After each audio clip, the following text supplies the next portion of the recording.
শুভ সন্ধ্যা সবাইকে। আজ 21 সেপ্টেম্বর শনিবার। আজকের সন্ধ্যার বিশেষ বিশেষ খবরগুলি হলো ডিলিমিটেশন নিয়ে গণশুনানি সোমবার থেকে। 94 বয়সে ডক্টরেট পেয়ে আনন্দিত প্রাক্তন মন্ত্রী কবীন্দ্র পুরকায়স্থ। তিনি আমাদের শিক্ষক, আমি তার একলব্য, বললেন উপাচার্য। জনস্বার্থে ডিলিমিটেশনের দাবি হাইলাকান্দি কংগ্রেসের। স্মার্ট মিটার পরীক্ষা করতে দেওয়া হয়েছে, বললেন মন্ত্রী রঞ্জিত কুমার দাস। ডিলিমিটেশন নিয়ে ইউডিএফ বিধায়কদের উদ্বেগ হাইলাকান্দিতে, আন্দোলনের হুমকি, ফের এক মঞ্চে নিজাম সুজাম। নতুন করে নদী ভাঙ্গনের তীব্র আতঙ্ক কৃষ্ণপুর গ্রামে। বাঁশকান্দিতে মণিপুর থেকে আসা ট্রাকে তল্লাশি, 15.5 কোটি টাকার মাদক, ধৃত 2। আসিমগঞ্জ বারুইগ্রাম জেলা পরিষদ সমষ্টি গ্রহণের দাবিতে জেলা আয়ুক্ত ও সিইওকে স্মারকলিপি আমসুর। আর মাত্র মাস দেড়েকের অপেক্ষা, এরপরই দেশের 60তম প্রেসিডেন্ট নির্বাচনে ভোট হবে আমেরিকায়। মার্কিন প্রেসিডেন্ট নির্বাচনে ট্রাম্প কমলা হাড্ডাহাড্ডি লড়াইয়ের পূর্বাভাস, ইঙ্গিত সমীক্ষায়। সরকারি অনুদানে ট্রাক্টর বন্টনে কাচার কৃষি বিভাগের ব্যাপক কেলেঙ্কারি, প্রকৃত কৃষকের পরিবর্তে সুবিধা পাচ্ছেন শিল্পপতি শাসক দলের কর্মকর্তা। হুশিপুর বাগান হাসপাতালে চক্ষু শিবির 23 সেপ্টেম্বর। এবং সর্বশেষ খবরটি হলো ছোটখাটো মামলা তুলে নেওয়া হচ্ছে, ঘোষণা মুখ্যমন্ত্রী হিমন্তের। এবারে শুনুন বিস্তারিত খবর। আগামী 23 সেপ্টেম্বর সোমবার থেকে পঞ্চায়েত ডিলিমিটেশন নিয়ে 3 দিন ধরে বিধানসভা কেন্দ্র ভিত্তিক গণশুনানি অনুষ্ঠিত হবে। 25 সেপ্টেম্বর অবধি চলবে এই শুনানি। 25 সেপ্টেম্বরের মধ্যেই সমস্ত অজর আপত্তি নিষ্পত্তি করে 27 সেপ্টেম্বর পঞ্চায়েত ও ডেভেলপমেন্ট ব্লক পর্যায়ের ডিলিমিটেশনের চূড়ান্ত তালিকা প্রকাশ করবে রাজ্য সরকার। একথা জানিয়েছেন রাজ্যের পঞ্চায়েত ও গ্রাম উন্নয়ন মন্ত্রী রঞ্জিত কুমার দাস। তিনি বলেছেন 27 সেপ্টেম্বরেই শেষ হবে পঞ্চায়েত ডিলিমিটেশন প্রক্রিয়া। এই প্রক্রিয়া শেষ হওয়ার পর রাজ্য নির্বাচন কমিশনকে পঞ্চায়েত পুনর্গঠনের চূড়ান্ত তালিকা পেশ করবে সরকার। এর ভিত্তিতেই ডিসেম্বরের প্রথম সপ্তাহে পঞ্চায়েত ভোট হবে বলে জানিয়েছেন পঞ্চায়েত ও গ্রাম উন্নয়ন মন্ত্রী। পরবর্তী খবরটি হলো স্মার্ট মিটার পরীক্ষা করতে দেওয়া হয়েছে বললেন মন্ত্রী রঞ্জিত। বর্তমানে স্মার্ট মিটার নিয়ে রাজ্যের বিভিন্ন প্রান্ত সহ বঙ্গাইগাঁওয়ে বেশ কিছু দল সংগঠন প্রতিবাদ সাব্যস্ত করেছে।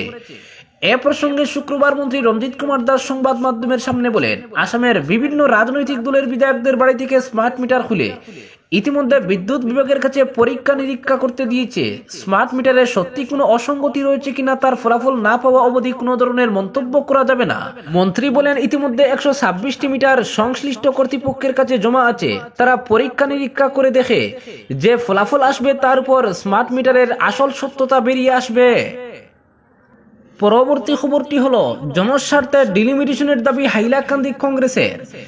জিপি ডিলিমিটেশনের সরকার যে এসওপি জারি করেছে, এই এসওপি সম্পূর্ণ লঙ্ঘন করা হয়েছে। সরকারি এসওপিতে হাইলাকান্দিকে সি ক্যাটাগরি রাখা হয়েছে।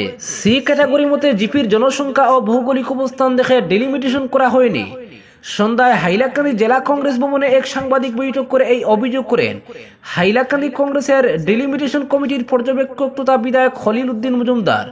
বলেন, শাসক দলের রাজনৈতিক স্বার্থে ডিলিমিটেশনে জনগণকে দীর্ঘমেয়াদী সমস্যার দিকে ঠেলে দেওয়া হয়েছে। এক জিপি এবং ব্লকের মানুষকে কয়েক কিলোমিটার দূরে অন্য জিপি এবং ব্লকের সঙ্গে অন্তর্ভুক্ত করা হয়েছে। এতে আধার কার্ড, ভোটার আইডি সহ ঠিকানার পরিবর্তনে জনগণ চরম হয়রানির মুখে পড়বেন। হাইলাকান্দি জেলা কংগ্রেস সভাপতি শামসুদ্দিন বড় লস্কর ডিলিমিটেশনের খসড়া তালিকা বাতিল করে জনস্বার্থ ডিলিমিটেশন করার দাবি জানান। হাইলাকান্দি জেলা কংগ্রেসের উপসভাপতি ইসহাক আলী বড়বুইয়া, সাংগঠনিক সাধারণ সম্পাদক মনোজ মোহন দেব, প্রাক্তন জেলা সভাপতি হীরালাল দত্ত পুরকায়স্থ সহ অন্যান্যরা বলেন, আলগাপুর কাটলিজোড়া বিধানসভা আসনের প্রতিটি জিপি জনসংখ্যা অনেক বেশি। হাইলাকান্দি বিধানসভা আসনে প্রতিটি জিপির জনসংখ্যা অনেক কম। এখানে ডিলিমিটেশনে এসওপি সম্পূর্ণ লঙ্ঘন করা হয়েছে।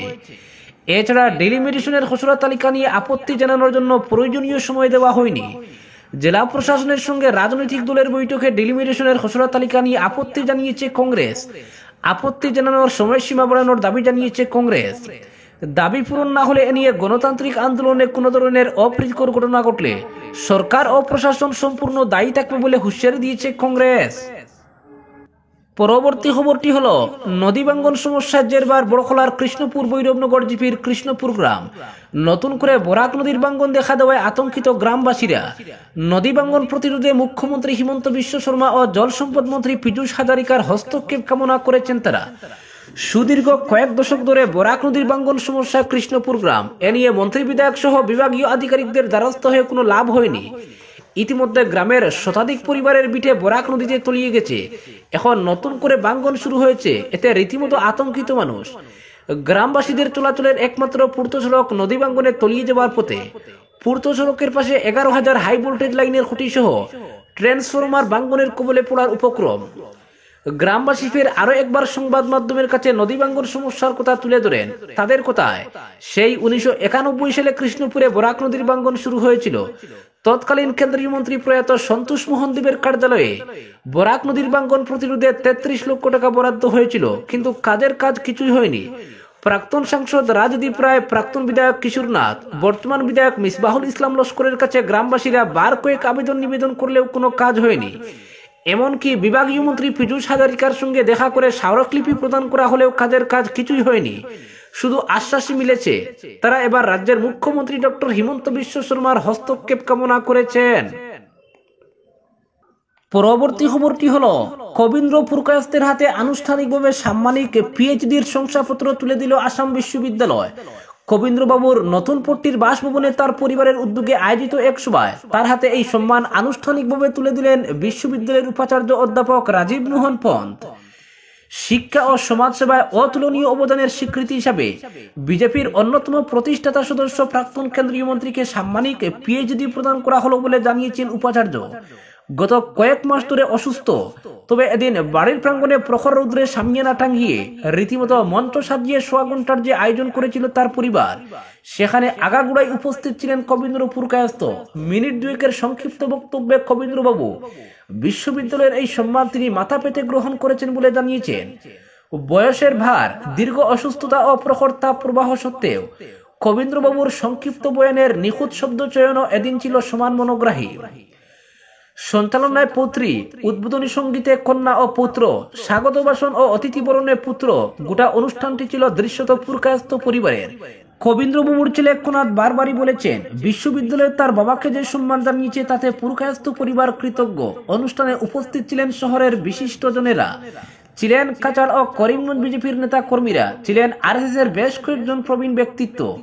কবীন্দ্রবাবু আজীবন সংঘের স্বয়ংসেবক। এদিন তার এই সম্মান লাভের অনুষ্ঠানে মঞ্চে ছিলেন আরএসএস এর প্রবীণ নেতা শশীকান্ত চৌতাওয়ালে, শঙ্কর ভট্টাচার্য প্রমুখ। মঞ্চে ছিলেন রাজ্যসভা সাংসদ মিশন রঞ্জন দাস, প্রবীণ আইনজীবী অশোক পাল চৌধুরী ও বিশিষ্ট ব্যবসায়ী মহাবীর জৈন। পরবর্তী খবরটি হলো, আসিমগঞ্জ বারুইগ্রাম জেলা পরিষদ সমষ্টি গঠনের দাবিতে জেলা আয়ুক্ত ও সিইওকে স্মারকপত্র আমসুর। টিলাবাড়ি বান্দরকুনার পরিবর্তে আসিমগঞ্জ বারুইগ্রাম জেলা পরিষদ সমষ্টি গঠনের দাবি নিয়ে করিমগঞ্জের জেলা শাসক ও সিইওর সঙ্গে সাক্ষাৎ করে এক লিখিত দাবি জানালো করিমগঞ্জ জেলা আমসু।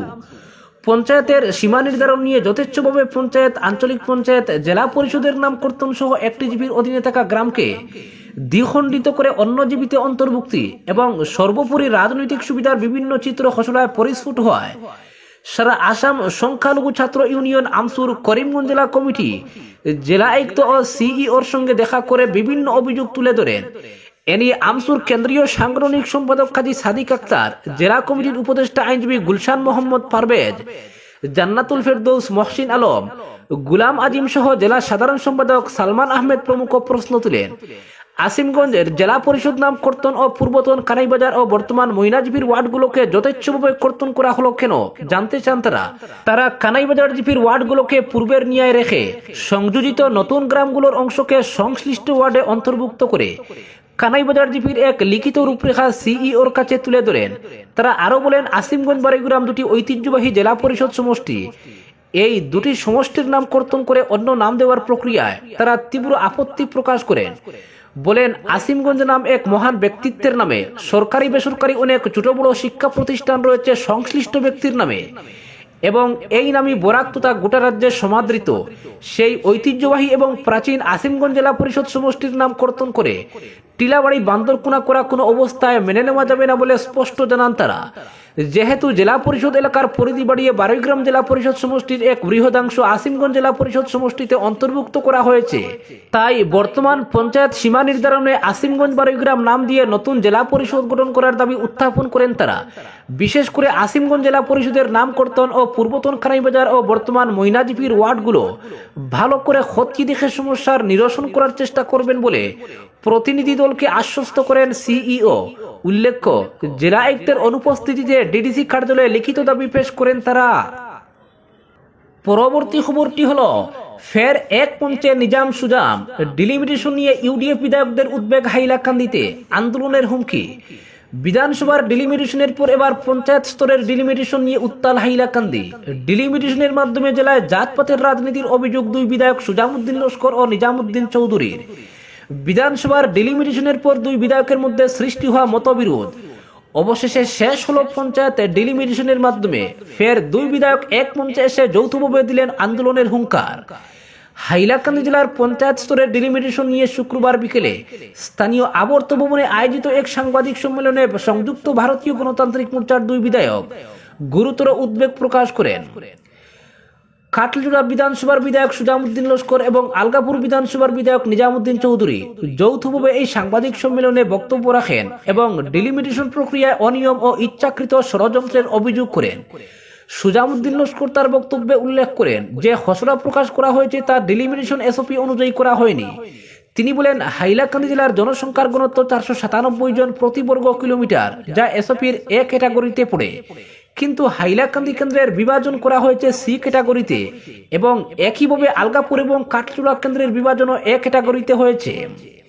তিনি আরো জানান, ডিলিমিটেশনের পর হাইলাকান্দি কেন্দ্রের প্রতিটি গ্রাম পঞ্চায়েতের জনসংখ্যা 4000 থেকে 6000-এর মধ্যে হয়েছে, কিন্তু আলগাপুর কাটলিজোড়া কেন্দ্রের 32টি গ্রাম পঞ্চায়েতের প্রতিটি ভোটার সংখ্যা বেড়ে দাঁড়িয়েছে 8 থেকে 11,000 পর্যন্ত। লস্কর প্রশ্ন তুলেন, এক জেলার দুই কেন্দ্রে দুই রকম আইন কিভাবে হতে পারে? লস্কর আরো অভিযোগ করেন, একটি কেন্দ্রে একটি রাজস্ব গ্রামকে 4 ভাগে বিভক্ত করা হয়েছে, যা সম্পূর্ণরূপে এসওপির অবমাননা। তিনি বলেন, ডিলিমিটেশনের খসড়া প্রস্তুতকারী 4 আধিকারিক এসওপি মানেননি। এ বিষয়ে তারা জেলা আয়ুক্তের কাছে একটি স্মারকলিপি জমা দিয়েছেন।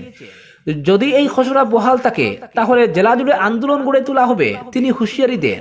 কাটলিজোড়ার বিধায়ক আরো অভিযোগ করেন, হাইলাকান্দি কেন্দ্রে যেখানে ভোটার সংখ্যা 2.17 লক্ষ, এর মধ্যে দুটি শহর থাকায় এখানকার পঞ্চায়েত স্তরের ভোটার সংখ্যা মাত্র 1.75 লক্ষ, সেখানে 3টি ব্লক রয়েছে।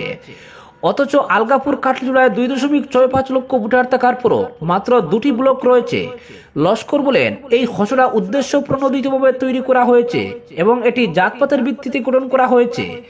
তিনি বলেন, সর্বদলীয় সভায় তাদের অভিযোগের জবাবে জেলা পরিষদের কার্যবাহী আধিকারিক তাদের আপত্তি দাখিল করতে অনুরোধ জানিয়েছেন।